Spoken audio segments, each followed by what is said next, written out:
Well, hello everyone, and welcome back to another episode here on the PGSMP. Sorry I didn't catch you on Saturday from this server, but that was because if you missed it, you should go and check the video from that day, because, well, Mojang is adding a couple of new things to 1.17, experimentally, at least is how we're getting to see them now, and I think that there's some changes that need to be made to the moss block, because it's kind of very overpowering. So make sure you check that out if you haven't already. But over here, I have still been quite busy. Don't let yourself think for 1 second that I haven't been keeping up with things. And to kind of prove that, let's have a look over here, because I've built up 2 different farms that have been running. The Netherwart farm I've actually had going for a couple of days, and this is actually doing quite well for me. And it's really just an auto-harvesting farm is all it is. It's nothing super fancy. Basically, I have a row of 7x8 up here and 8x8 down here at the bottom. And upon pressing this button down here at the base of the farm, it activates 8 droppers up at the top that sweep through, knock all the netherwort down in order to be collected down here in this nice little hopper chest. Or not hopper chest, but hopper, and then sorted into the chest, and then I can come back around and replant it at my own leisure.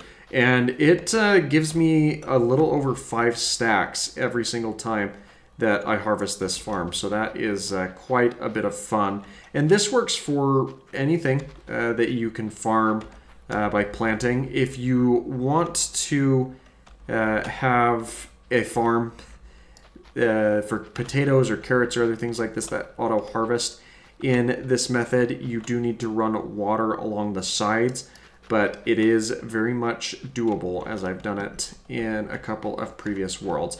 I don't have a need for farming those items specifically at this point in time. Maybe I will in the future or in another playstyle world, but we'll just kind of have to see where we're going with that. But the copious amounts of netherwort that I'm needing to farm up here, they're primarily for building materials. I really like red nether bricks, and I would also like to do a little bit of some potion brewing as well.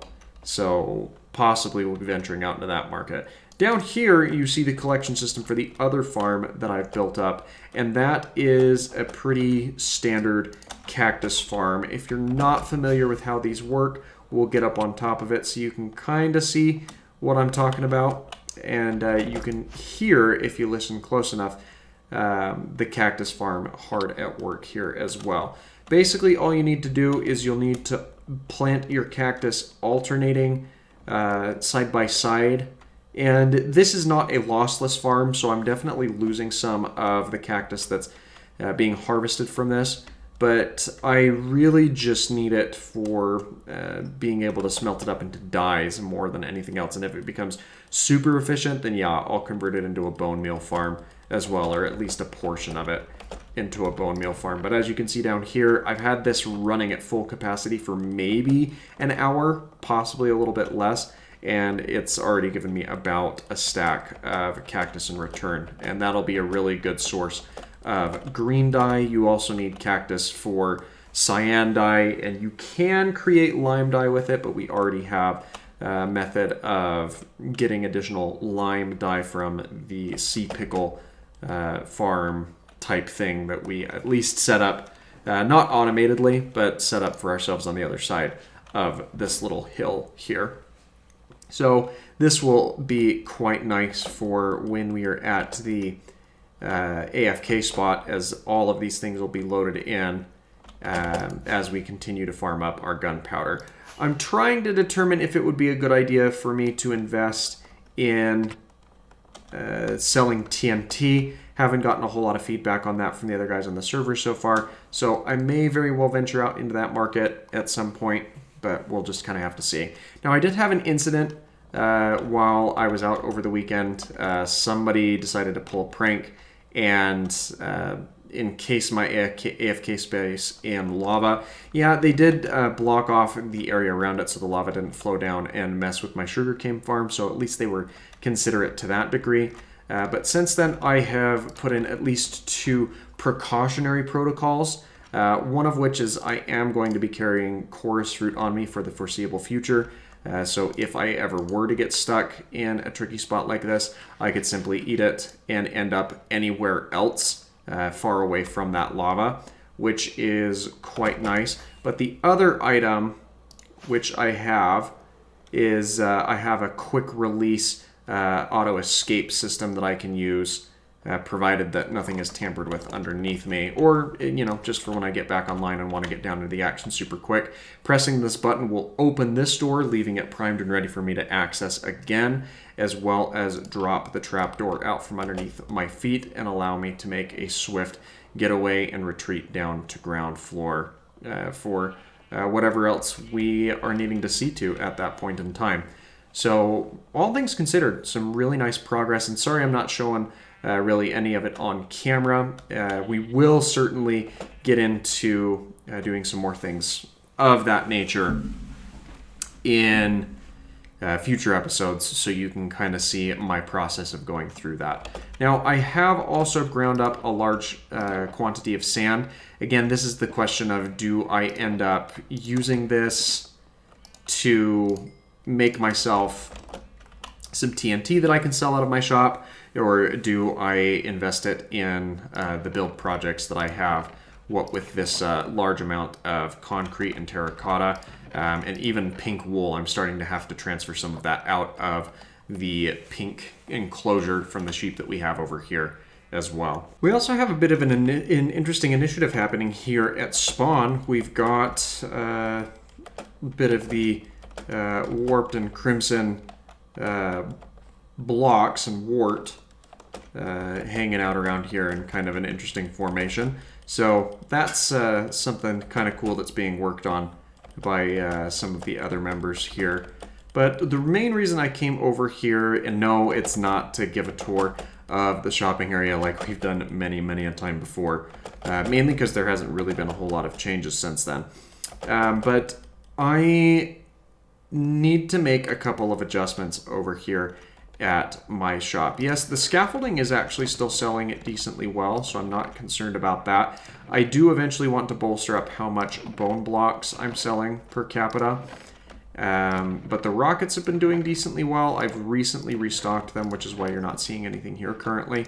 But the wool has not sold anything at all. So I think what I'm going to do is I'm going to start by doubling the amount that it can be purchased in one sitting by any given player. So let's go ahead and consolidate a couple of things here. There we are. We've got those restocked here. I know I have a typo here. I don't care to fix it currently. But 1 diamond for 2.5 stacks for the paying server members, and 1 diamond for 2 stacks for all other server members. And that should do fairly nice for us. And I haven't been contacted on the skeleton horses available for purchase. But there may very well, or hopefully, be someone who reaches out to me regarding that. Now, there's one other thing that I want to make sure that I do today, and this is actually regarding a slight misunderstanding and mishap that occurred on the server over the weekend, and it actually has to do with that Enderman farm. So let's head over that way so we can remedy that real quick. So over the weekend here at the Enderman farm, a respawn anchor had mistakenly been placed here under the assumption that it worked in the end, which it did not, and another server mate ended up trying to set the respawn point, and it ended up blasting out a large section of this, which you can actually kind of see where all of the cobblestone is currently located. That is the area that was affected by that blast. So a couple of changes have been made. We've upgraded to having a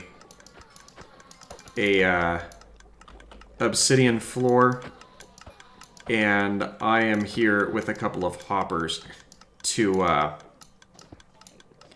fix or replace some of the hoppers that had been destroyed or lost in that incident as well. Not that we really need a lot of them, but it'll be good to have them back here so we don't just have rogue items dripping off the side of the spawner when we attempt to use it. And it looks like I'm going to have a bit of some trouble trying to get through these guys. So let's just see if we can do this real quick. And that should do it. So the farm is back up and running at this point, which is good. We'll go ahead and turn that off because there's not currently anything sifting through it. But we can kind of load it up a bit just to make sure that it can be running again. So one of the things that we will probably end up doing this week is we're going to come over here to this end gate because it hasn't been used as of yet. It's really the only one that hasn't been used as of yet.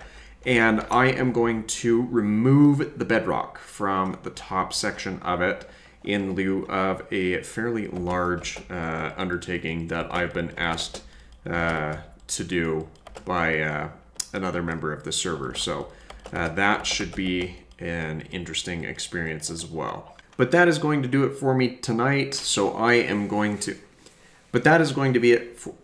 But that is going to be all for me today. And we'll be sure to do some more high octane stuff for you in the next episode.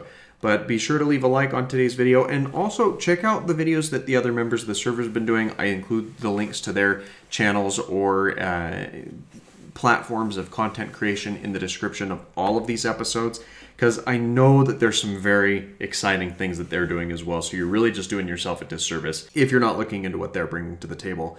So please feel free to check them out in the links that I have listed down below. But thanks again for your time, and I hope that you have an absolutely fantastic rest of your day. Bye-bye.